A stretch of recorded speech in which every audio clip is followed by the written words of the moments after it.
Bonjour à toutes, bonjour à tous. Je suis Emmanuelle Maury-Bichard et dans ma dernière vidéo, je vous avais promis en fait de continuer le sujet des traumas en lien avec l'endométriose. Donc voilà, c'est le sujet du jour en fait et vous avez vu de quoi je veux parler plus spécifiquement. Fausse couche, avortement notamment, événements qui arrivent parfois dans la vie d'une femme. Dans la vie d'un couple aussi bien sûr, mais c'est la femme qui le porte dans son corps.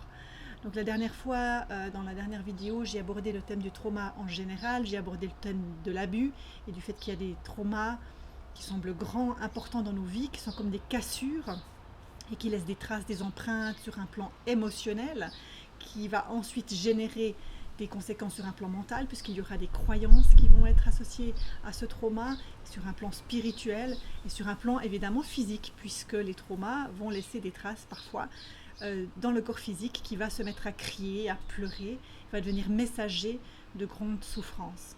Mais il y a aussi des petits traumas plus quotidiens que l'on a vécu continuellement peut-être durant notre enfance sans s'en rendre compte. Et il y a des traumas que l'on vit en tant qu'adulte, en tant que femme adulte en l'occurrence. Alors c'est quand même un sujet important à aborder parce que je suis assez surprise dans mes accompagnements de voir que les femmes que j'accompagne, celles qui viennent à moi en général font déjà un grand travail sur elles, pour la plupart, puisque mon accompagnement est très holistique. Il faut déjà souvent avoir fait un chemin de conscience, être en accord avec cette idée que la maladie a des causes profondes qui ne sont pas uniquement dans le corps physique et qu'il est possible de guérir. Mais je constate souvent que le travail thérapeutique qui a été fait précédemment n'a pas inclus le travail de fond sur des traumas tels que les fausses couches ou les avortements. Or, c'est assez fréquent que des femmes ayant déjà une difficulté à avoir un enfant, parce que pas mal de femmes en tout cas, celles qui viennent chez moi, qui ont déjà eu une envie de grossesse, ont pu vivre soit une difficulté à tomber enceinte et ont subi aussi des traitements hormonaux, etc. Et il y a eu des fausses couches parfois, donc suite à des traitements hormonaux ou pas. Et parfois également des avortements. Et j'ai des femmes qui ont plus de 40 ans, qui approchent de 50 ans, qui viennent avec une endométriose très sévère, qui ont subi des avortements quand elles étaient toutes jeunes. Et elles n'ont jamais travaillé sur le sujet. Et l'endométriose n'a fait qu'empirer, en fait. Donc, ce que je voulais vous dire, c'est que ces expériences-là, de la venue d'une âme, d'un enfant, même s'il ne s'est pas incarné ensuite, après 9 mois, ce sont des expériences marquantes.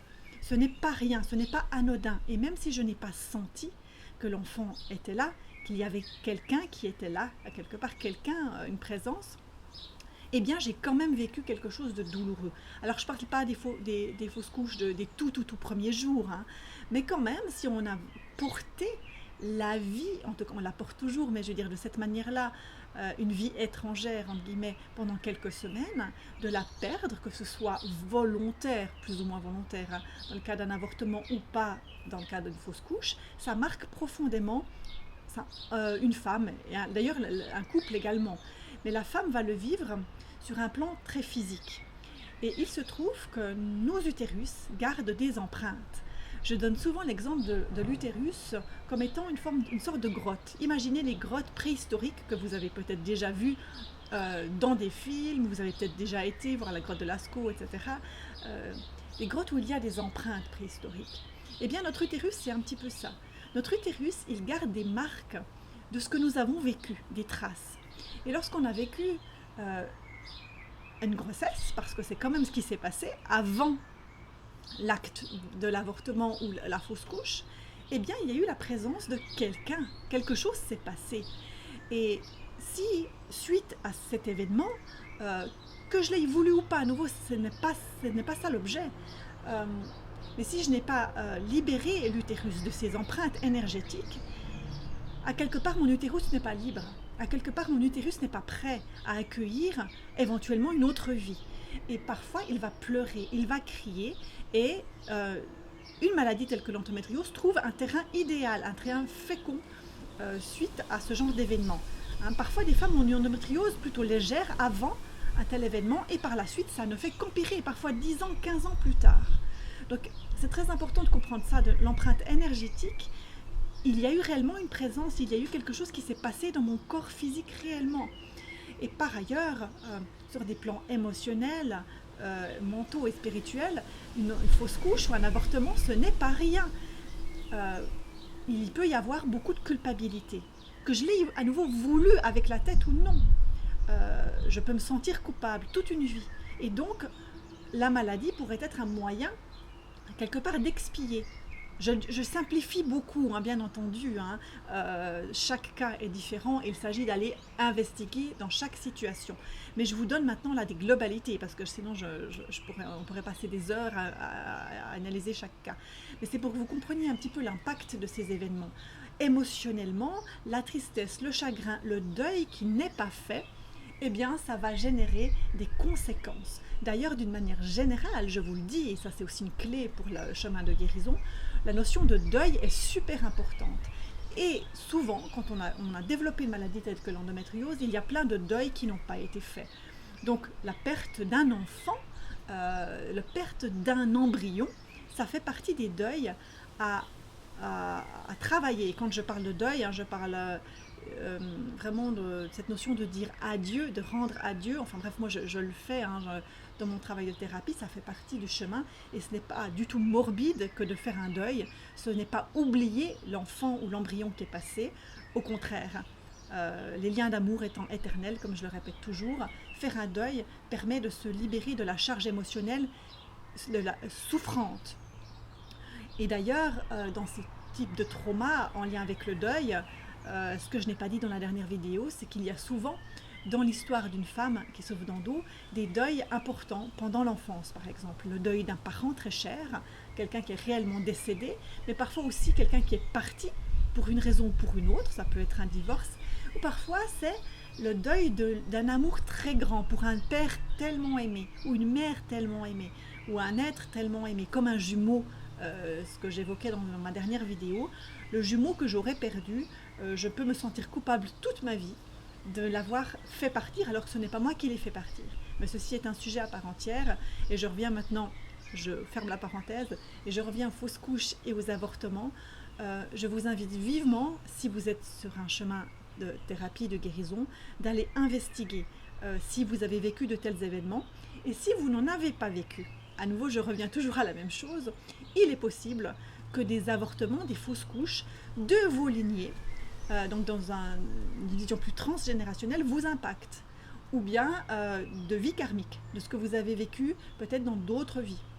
En tous les cas, cette notion de bébé mort, cette notion d'enfant perdu revient continuellement dans mes accompagnements d'une manière ou d'une autre. Donc c'est super important d'aller nettoyer vos utérus, d'aller les libérer énergétiquement, de dire adieu à ces âmes, pour qu'éventuellement, si c'est votre souhait, votre intention, qu'un autre être puisse venir. Parce que sinon, votre utérus est imprégné de l'énergie de mort.